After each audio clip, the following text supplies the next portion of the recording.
ফি শিমালিহি, আল্লাহ কি ডান হাতে আমলনামা দিবে নাকি বাম হাতে আমলনামা দিবে? এই যে একটা ফিকির, এই যে একটা চিন্তার কারণে ওই সময় কেউ কাউকে স্মরণ করবে না। দ্বিতীয় নম্বর জায়গা হলো ইন্দাল মিজান, যখন মিজানের পাল্লা মাপা হবে, ওয়াল ওয়াজনু ইয়াউমা ইজিনিল হক, ওজনের পাল্লা যেই দিন মাপা হবে, আল্লাহ তো ওই দিন ইনসাফের একটা পাল্লা কায়েম করবেন। ফামান সাকুলাত মাওয়াজিনু ফাউলাইকা হুমুল মুফলিহুন, যার পাল্লাটা ভারী হয়ে যাবে সে তো সে তো সফলতা অর্জন করে ফেলবে। ওমান খাফফাত মাওয়াজিনু, আর যার আমলনামাটা হালকা হয়ে যাবে, যার মিজানের পাল্লাটা হালকা হয়ে যাবে, ফাউলাইকা হুমুল খাসিরুন, সে তো পদস্খলিত হয়ে যাবে, লাঞ্ছিত হয়ে যাবে, সে তো আর সফল হইতে পারবে না। আল্লাহ তাআলা তো মিজানের পাল্লা মাপ করবেন, আপনার আমার নেক বদি মাপ করবেন। ইন্দাল মিজান, মিজানের সময় কেউ কাউকে স্মরণ করবে না। ওয়া ইন্দা সিরাত, ফুল সিরাত, সিরাতে মুস্তাকিম পার হওয়ার সময় কেউ কাউকে স্মরণ করবে না, কেউ কাউকে স্মরণ করবে না।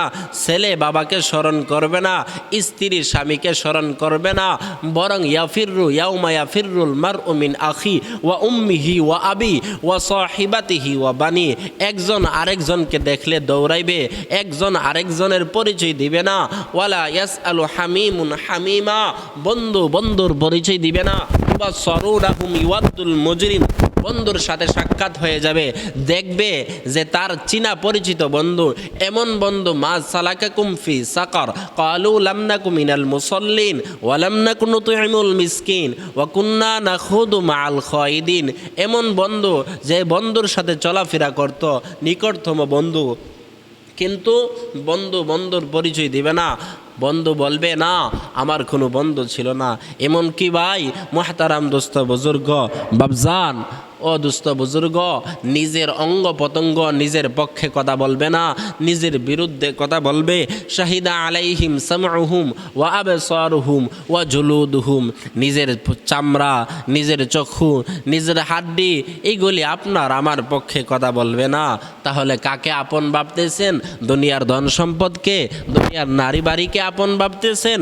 না না, নিজের দেহটাও নিজের আপন না, নিজের বাবাও আপন না, মাও আপন না। মাতাউদ দুনিয়া কলিল, দুনিয়ার হায়াত স্বল্প, ৬০-৭০ বছর, তার চেয়ে বেশি না তো। এই ৬০-৭০ বছর জিন্দিগি কষ্টে কাটলেও যাইবে, সুখে কাটলেও যাইবে, কাটবে জিন্দিগি, হায়াতে জিন্দিগি শেষ হয়ে যাবে। আপনি আমি যার পিছনে দৌড়ানোর দরকার ছিল সেটা হলো আখিরাত, সেটা হলো মিজান, সেটা হলো আমল নামা, ওই দিকে দৌড়ানোর দরকার ছিল। টাকা পয়সা তো আজকে আছে কালকে নাই। আপনি আমি যখন মারা যাব, নিতর দেহটা পড়ে থাকবে, বলবে লাশটা পড়ে রয়েছে, আপনি আমি তো আর থাকবো না। এই দেহর কিন্তু দাম নাই।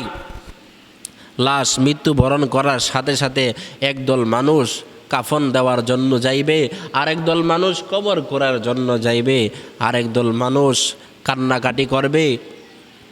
মানুষ দলে দলে বিভক্ত হয়ে যত তাড়াতাড়ি সম্ভব আরেক দল মানুষ লাশকে বের করবে, কাফনের কাপড় আনতে যাইবে। আরেক দল মানুষ নিজের পরনে যেটা ছিল ওইটাকে খুলে ফেলবে, এমনকি নিজের পকেটে টাকা থাকলেও টাকাটাও বাইর করবে, নিজের গেঞ্জিটা কেটে ফেলবে, একটা সুতাও নিজের সাথে যাইতে দিবে না, খালি হাত এভাবেই কবরে নিয়ে যাইবে। এই অন্ধকারের ঘর, পোকামাকড়ের ঘর।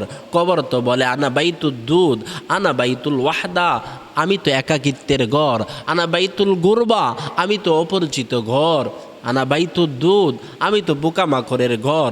এই অন্ধকার কবর, পোকামাকড়ের ঘর, একাকিত্বের ঘর, অপরিচিত ঘর, মাটির ঘর, সাথীহীন ঘর, বাতিহীন ঘর। যেই কবরের সাথী নাই, যেই কবরে বাতি নাই, দুনিয়াতে মশার কামড়ে ঘুমাইতে পারি না, বাতি ছাড়া ঘুমাইতে পারি না, সাথী ছাড়া চলতে পারি না। কিন্তু কবরে তো সাথী নাই, কবরে তো বাতি নাই, কবর তো অন্ধকার ঘর, কবরে তো লাইটিং করা থাকবে না, ওই অন্ধকার কবরে 3.5 হাত মাটির নিচে আপনি আমি কিভাবে থাকব, আপনি আমি চলবো কিভাবে, আপনি আমি হায়াতে জিন্দিগিটা ওইখানে কিভাবে অতিবাহিত করব। যদি দুনিয়াতে ভাই কবরের প্রশ্ন কিন্তু কঠিন প্রশ্ন, প্রশ্ন 3টা থাকবে, সহজ উত্তর তো আমরা দিতে পারবো যদি ইনসাফ ইসলাম অনুযায়ী, হাদিস অনুযায়ী, কোরআন অনুযায়ী চলি, তাহলে 3টা প্রশ্নের উত্তর দেওয়া সম্ভব। কবর কিন্তু এমন অবস্থা, কবরের প্রশ্ন কিন্তু এরকম ধরন যে কবরের প্রশ্নগুলি মুখস্থ করে গেলে কাজ হবে না, কবরের প্রশ্নগুলি আগের থেকে শিখে গেলে কাজ হবে না।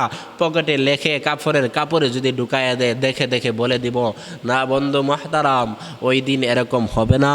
বরং 2জন ফেরেশতা যখন আসবে তাদের অবস্থা দেখে এত ভীত সন্ত্রস্ত হয়ে যাবে। আতাহু মালাকান আসওয়াদান, 2জন ফেরেশতা আসবে, কালো ফেরেশতা, চেহারা একেবারে ভয়ঙ্কর অবস্থা। আর জাকান, তাদের চক্ষুগুলো থাকবে হলুদ। ফায়ুকাইদানিহি ফায়ুজলিসানিহি, কবরের থেকে তাকে উঠাইবে, বসাইবে। আল্লাহ রসুল সাল্লাল্লাহু আলাইহি ওয়াসাল্লাম বলেন, হাত্তা ইয়াসমা কোরআনি আলিহিম, হাত্তা ইয়াসমা কোরআনি আলিহিম, মাইতকে যখন সওয়াল জবাবের জন্য কবর থেকে উঠানো হয় তখন মাইতের পরিবার যারা গেছিল কবরে তাদের জুতা পরার আওয়াজ শুনতে পায়। আয়েশা তাকে 3টা প্রশ্ন করে, মান রব্বুক ওমান দীনুক ওমান হাদাল্লাযী বুইসা ফীকুম, তোমার রবের নাম কি, তোমার দিন কি, তোমার রসুলের নাম কি। সে সুন্দর সুন্দর উত্তর দিতে পারে যে দুনিয়াতে ভালো কাজ করছে। সে বলবে রব্বি আল্লাহ, দিন আল ইসলাম, হাজা হুয়া মুহাম্মাদুর রাসূলুল্লাহ সাল্লাল্লাহু আলাইহি ওয়াসাল্লাম।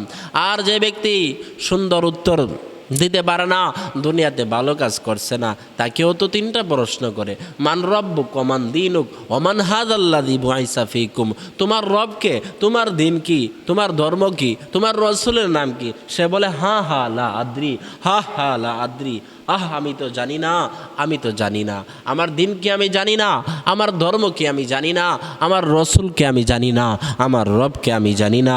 আকুলু মা ইয়াকুলুন নাস, মানুষ যা বলতো আমি তো তাই বলতাম, মানুষের দেখা দেখি চলতাম। বন্ধু মুহতারাম, দোস্ত বুজুর্গ, দুনিয়ার জন্য, দুনিয়ার টাকা পয়সার জন্য, দুনিয়ার কাজের জন্য আমরা নামাজ ভুলে গেছি, নামাজ পড়ি না। আউয়ালু মা ইউহাসাবু বিহিল আবদু ইয়াউমাল কিয়ামা ফাইন সলুহাত সলুহা সাইরুল আমাল ওয়া ইন ফাসাদাত ফাসাদা সাইরুল আমাল। কিয়ামতের দিন সর্বপ্রথম বান্দার নামাজের হিসাব হবে। যদি নামাজের হিসাব ঠিক থাকে সব ঠিক থাকবে। আল্লাহ বলবে নামাজের হিসাবে টান দিয়ে সব হিসাব সহজ করে দাও, সহজ করে দিয়ে তাকে জান্নাতুল ফেরদাউসের মেহমান বানায়া দাও। ফাইন খাবা ওয়া খাসিরা, আর যদি হিসাব নিকাশ নামাজের হিসাব না দিতে পারে ফাকদ খাবা ওয়া খাসিরা, সে পদস্খলিত হবে, লাঞ্ছিত হবে। রে বন্ধু, ও বন্ধু মুহতারাম, দোস্ত বুজুর্গ, যাই করি না কেন, দুনিয়াতে যেইভাবেই চলি না কেন, আপনি আমি যেন নামাজটা ঠিক রাখি, নামাজটা যেন পড়ি। আল্লাহ তাআলা আমাদেরকে 5 ওয়াক্ত নামাজ জামাতের সাথে ইমামের পিছনে পড়ার তৌফিক দান করুক। সুবহানাল্লাহি ওয়া বিহামদিহি সুবহানাল্লাহিল আযীম। বন্ধ করে লাও।